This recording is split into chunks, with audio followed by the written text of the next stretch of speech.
Hello students, good morning.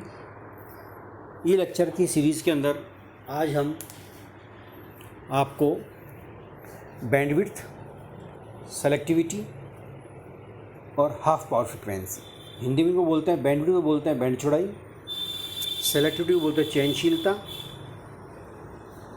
और half power frequency को बोलेंगे अर्ध शक्ति आवृत्तियाँ। इसको हम आज डिस्कस करेंगे। तो जैसे मैंने आपको बताया था पिछले लेक्चर के अंदर, हमने graphical representation of series resonance discuss किया था, जिसमें हमने कई सारे ग्राफ ड्रॉ किए थे। उसमें से एक ग्राफ था करंट का। करंट रेजोनेंस के समय मैक्सिमम वैल्यू होती है, जिसको हम IM से प्रदर्शित करेंगे। इस ग्राफ को यदि आप देखेंगे तो देखिए, ये जो ग्राफ है ये करंट का ग्राफ है।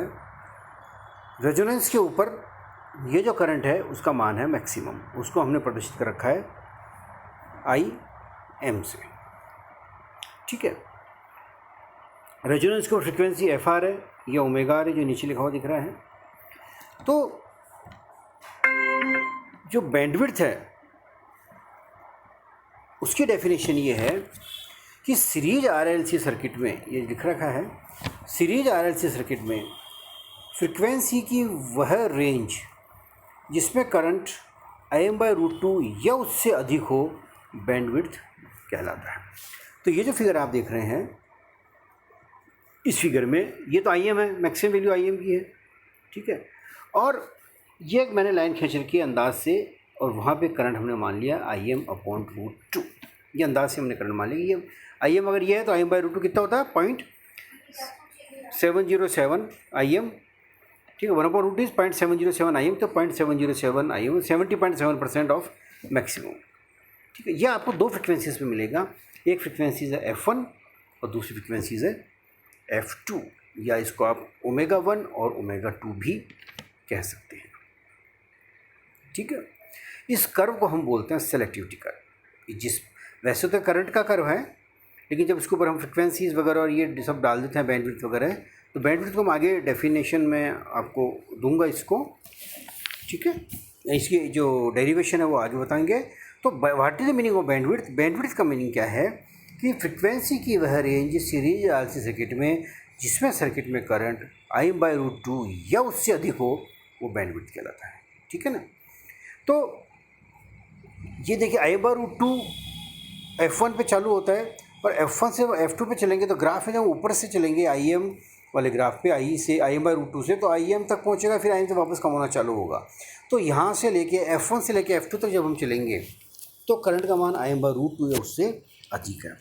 ठीक है, तो बैंडविड्थ क्या हो गई? बैंडविड्थ हो गई F2 - F1, या ये देखो ω2 - ω1।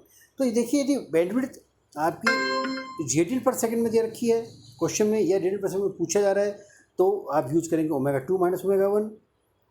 और अगर हर्ट्ज में पूछा जा रहा है या हर्ट्ज में दिया हुआ है, उस केस में आप फार्मूला यूज करेंगे F2 - F1।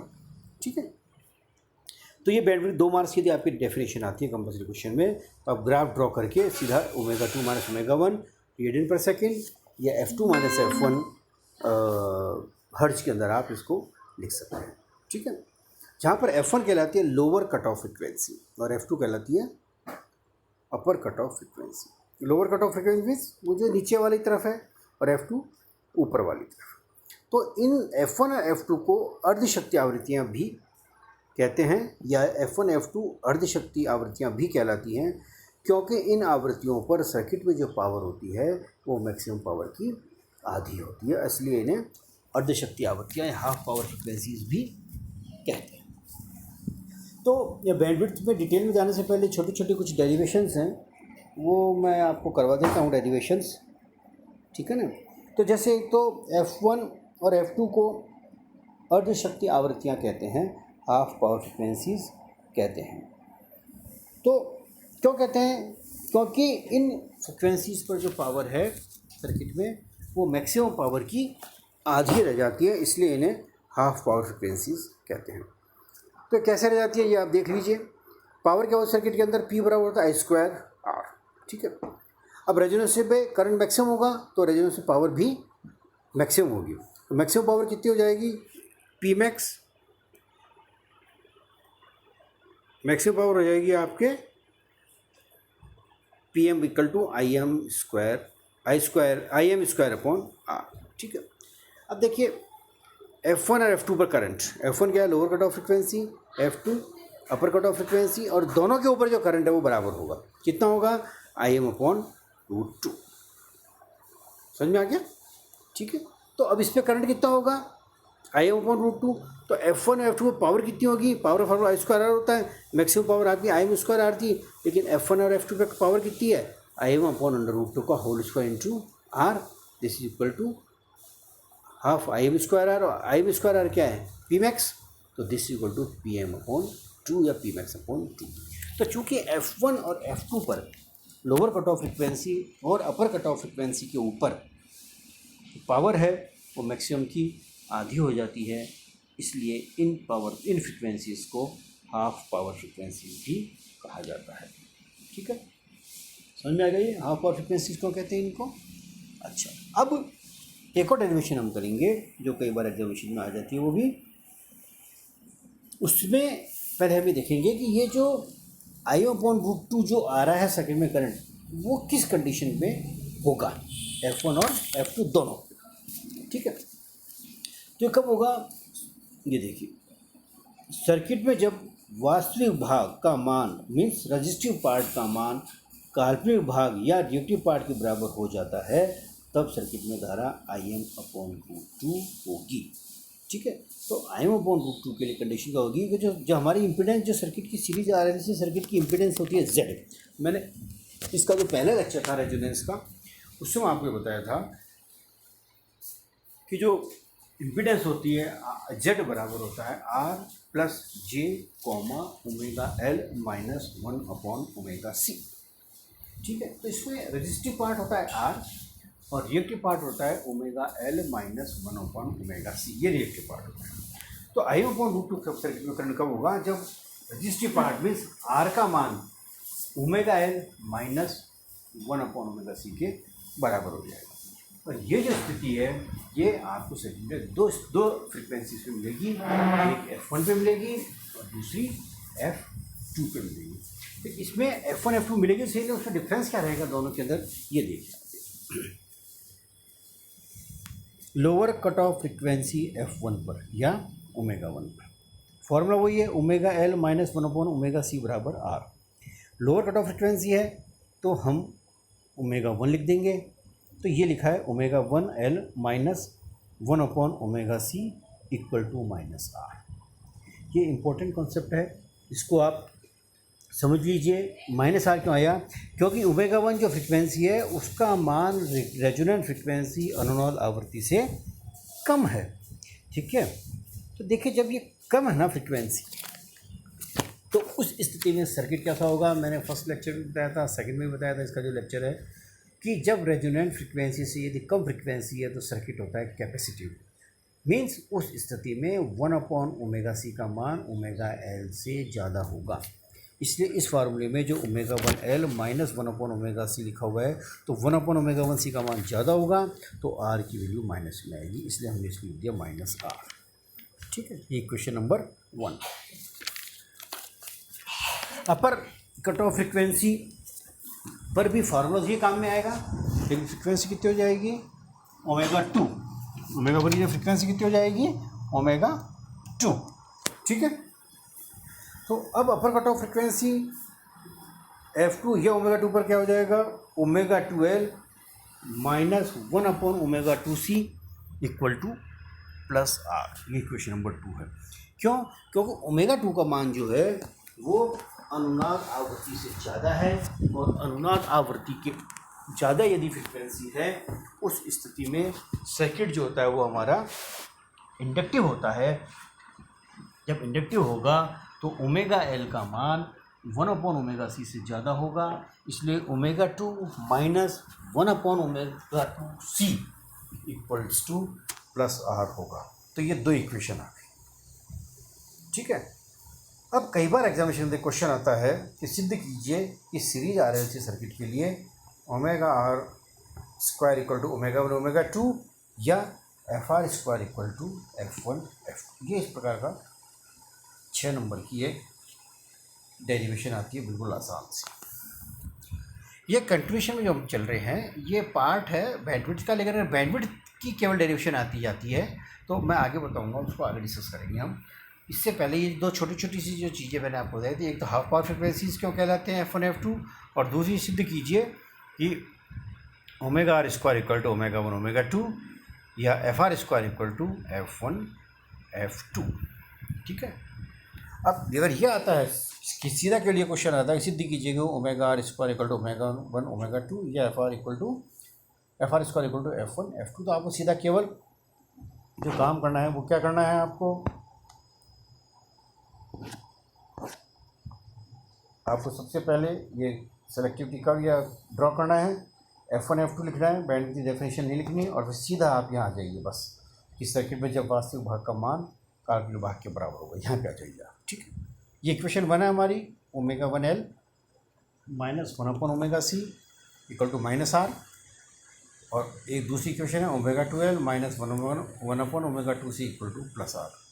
इन दोनों इक्वेशन को जोड़ दिया तो लेफ्ट हैंड साइड में क्या आ जाएगा, देखिए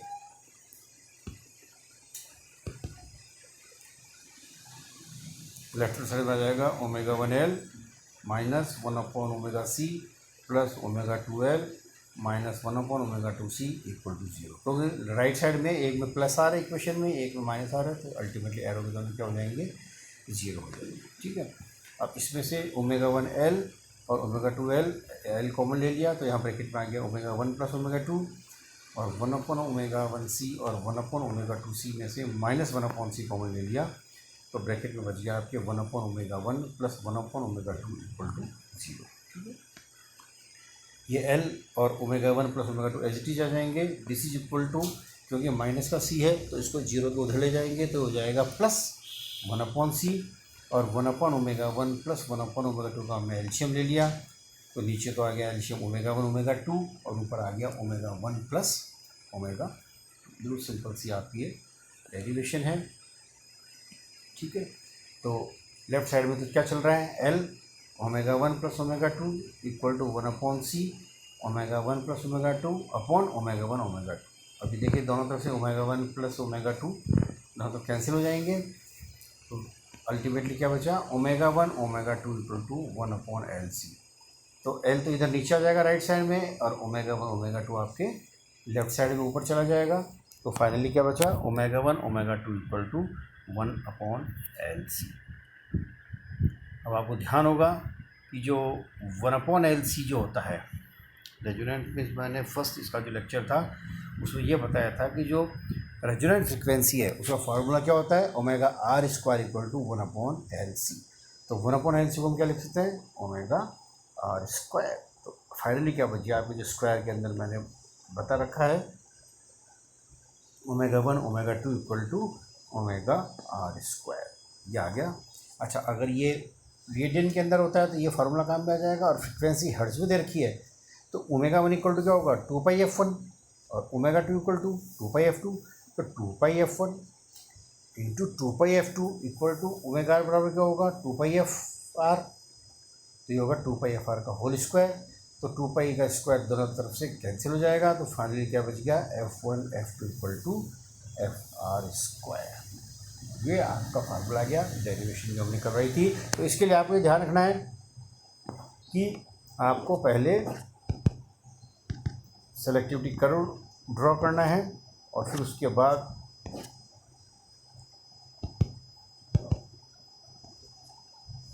ये दोनों फार्मूले से यहाँ से स्टार्ट कर दीजिए। सर्किट में जब वास्तविक भाग दोनों फ्रिक्वेंसीज के ऊपर फार्मूले लिख लीजिए, omega 1L minus 1 omega 1C equal to minus R, और omega 2L minus 1 omega 2C equal to plus R add कर दीजिए। ऐड करके और आपके फाइनली जो रिजल्ट आएगा वो आ गया omega 1 omega 2 equal to omega R, और F1 F2 equal to FR। Now we have to find the expression for bandwidth. अब हमें बैंडविड्थ का इक्वेशन एक्सप्रेशन निकालना है, याद करना है आपको। ठीक है, तो कैसे निकालें उसके लिए फार्मूले वही काम में आएंगे जो इक्वेशन नंबर 1 और इक्वेशन नंबर 2 थी हमारी, ठीक है। अभी जब हमने F1 F2 equal to FR square किया था, वो दोनों इक्वेशन को हमने जोड़ दिया था। अब हम क्या करेंगे, इक्वेशन 2 माइनस इक्वेशन 1 करेंगे। तो बैंडविड्थ ज्ञात करा, बैंडविड्थ ज्ञात करा इक्वेशन 2 में से इक्वेशन 1 को घटाने पर। इक्वेशन 2 है ω2L माइनस 1/ω2C, और इक्वेशन 1 को घटाएंगे तो ω1L माइनस का हो जाएगा, क्योंकि वहाँ प्लस का था, माइनस ω1L, और 1/ω1C माइनस का तो प्लस का हो जाएगा, और राइट साइड में दोनों R प्लस R मिली लिखते जाएंगे 2R, ठीक है। सिंपल सी सब्ट्रैक्शन है ये। वापस इसमें से L कॉमन ले लेंगे दोनों में से। जब L कॉमन ले लेगा तो यहाँ बच जाएगा ω2 माइनस ω1, इसमें से प्लस 1/C कॉमन ले लेंगे तो ये बच जाएगा 1/ω1 माइनस 1/ω2 इक्वल टू 2R तो है ही इधर, ठीक है। वापस और L ω2 minus ω1 as it is है, प्लस 1/C, और ये 1/ω1 माइनस 1/ω2 का एल्शियम ले लेंगे तो नीचे एल्शियम आएगा ω1 ω2, और ऊपर आ जाएगा ω2 माइनस ω1। अब देखिए ω2 माइनस ω1 दोनों में आ रहा है कॉमन, तो कॉमन ले लिया उसको ω2 माइनस ω1 को, तो यहाँ तो बच गया L और प्लस ये 1/C ω1 ω2, क्योंकि ω2 माइनस ω1 तो कॉमन आ गया, तो यहाँ क्या बच गया, केवल 1/C ω1 ω2, और इक्वल टू क्या है, 2R है। अब we know ω1 ω2 equal to ω square, ये ऊपर भी हमने प्रूव कर दिया। एग्जामिनेशन के अंदर आपको याद रखना पड़ेगा, प्रूव करने की ज़रूरत नहीं है, सीधा आप लिख दीजिए we know ω1 ω2 equal to ω square, तो यहाँ पे हमने इसकी वैल्यू ω स्क्वायर रख दी, तो ये ω2 माइनस ω1 और L प्लस 1/C, और ω1 ω2 बराबर 1/LC, तो 1/LC कर दिया, C से C कट गया, तो ये L ऊपर चले जाएगा, तो this becomes 2L, 2R right side में चल ही रहा है, तो ω2 minus ω1 into L plus L equal to 2R, so ω2 minus ω1 equal to finally क्या आ गया, R/L। So what is ω2 minus ω1, this is your bandwidth यदि रेडियन पर सेकंड में है तो। और अगर हर्ट्ज में आपको निकालनी है तो ω2 की वैल्यू 2πf2 और ω1 की वैल्यू 2πf1, तो 2πf2 minus 2πf1 equal to R/L। सो इसमें से अब कॉमन ले लिया 2π, तो बैंडविड्थ हो गई f2 minus f1 equal to R/2πL hertz. ये आपके बैंडविड्थ आ गई, तो बैंडविड्थ जो है ये आपके ये f2 minus f1 equal to R/2πL है। ये हर्ट्ज के अंदर है, तो R/L रेडियन पर सेकंड में होगा और R/2πL हर्ट्ज के अंदर होगा। ये बैंडविड्थ का आपका सिंपल सा फार्मूला है। अब F1 और F2 की यदि वैल्यू निकालनी है, मीन्स सेलेक्टिविटी कर्व से लोअर कट ऑफ फ्रिक्वेंसी और अपर कट ऑफ फ्रिक्वेंसी यदि आपको वैल्यू निकालनी है तो कैसे निकालें, देखिए वापस हम जाएंगे सेलेक्टिविटी कर्व पे। So this is our selectivity curve, ठीक है। बैंडविड्थ कितनी आई थी अपनी, R/2πL, तो F2 से लेके F1 तक जब हम डिफरेंस देखेंगे तो बैंडविड्थ कितना आ रहा है, R/2πL, ठीक है। तो हाफ में कितना हो जाएगा, R/4πL, R/2πL का आधा कितना होगा, R/4πL, ठीक है। तो ये FR है, सेंटर में क्या है, FR। तो FR में से यदि मैं R/4πL घटा दूंगा तो कहाँ पहुँच जाऊँगा, F1 पे, और FR में R/4πL जोड़ दूंगा तो मिल जाऊँगा F2 में, ठीक है। तो फाइनली सेलेक्टिविटी कर्व से यदि हम देखेंगे तो frequency lower cut off frequency F1 का मान कितना हो जाएगा, FR माइनस R/4πL, और अपर कट ऑफ फ्रिक्वेंसी का मान हो जाएगा F2 equal to FR plus R/4πL। तो इस प्रकार से बैंडविड्थ हम निकाल सकते हैं। तो आज के इस लेक्चर के अंदर जो हमने डिस्कस किया उसको ब्रीफ कर देता हूँ। आप पहले यहाँ चलना चाहें यहाँ चल लीजिए, ये हमारा सेलेक्टिविटी कर्व है, ये आगे भी काम में आएगा सेलेक्टिविटी के अंदर, ठीक है। तो ये बैंडविड्थ की डेफिनेशन है, ω2 माइनस ω1, ये F2 माइनस F1 फ्रिक्वेंसी की वह रेंज जिस पर सीरीज RLC सर्किट में करंट Im/√2 या उससे अधिक हो वो बैंडविड्थ कहलाती है, ठीक है। जहाँ पे F1 कहलाती है लोअर कट ऑफ फ्रिक्वेंसी और F2 कहलाती है upper cut off frequency. F1 F2 को हाफ पावर फ्रिक्वेंसीज भी कहते हैं क्योंकि इन पे पावर मैक्सिमम की आधी हो जाती है। ये आपको डेरिवेशन हमने करी दी थी। और ये IM/√2 कंडीशन कब होती है? IM/√2 कंडीशन होती है जब सर्किट में रजिस्टिव पार्ट ये पार्ट के बराबर होता है। तो ये इक्वेशन 1 हो गई ω1 पर, ये इक्वेशन 2 हो गई ω2 के ऊपर। उसके बाद हमने फार्मूला प्रूव किया ω² = ω1 ω2 या F1 = FR² = F1 F2, ये डेरिवेशन कर ली। और जब बैंडविड्थ निकालनी है तो इक्वेशन 2 - 1 कर दिया। उसके बाद ये हमारी बैंडविड्थ आ गई ω2 - ω1 = R/L या F2 - F1 = R/2πL इन हर्ट्ज, और R/L होगा वो रेडियन पर सेकेंड के अंदर। और सेलेक्टिविटी कर्व यदि हम देखें तो जो हमारी लोअर कट ऑफ फ्रिक्वेंसी का मान आएगा F1 = होगा FR - R/4πL, और अपर कट ऑफ फ्रिक्वेंसी का मान होगा वो होगा FR + R/4πL। F1 F2 दोनों की जो यूनिट होगी, इकाई जो होगी, वो हर्ट्ज के अंदर होगी। तो आज आपको मैंने बताया सेलेक्टिविटी कर्व से बैंडविड्थ की डेफिनेशन, हाफ पावर फ्रिक्वेंसीज़ की डेफिनेशन, हाफ पावर फ्रिक्वेंसीज़ के लिए एक्सप्रेशन कि हाफ पावर फ्रिक्वेंसीज़ क्यों कहते हैं।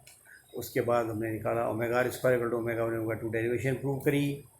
और उसके बाद हमने बैंडविड्थ निकाली और इसके अंदर भी निकाल ली, और रेडियन पर सेकंड के अंदर भी निकाल ली। और फाइनली सेलेक्टिविटी कर्व से फिर हमने निकाला F1 lower cut off frequency का मान, F2 upper cut off frequency का मान।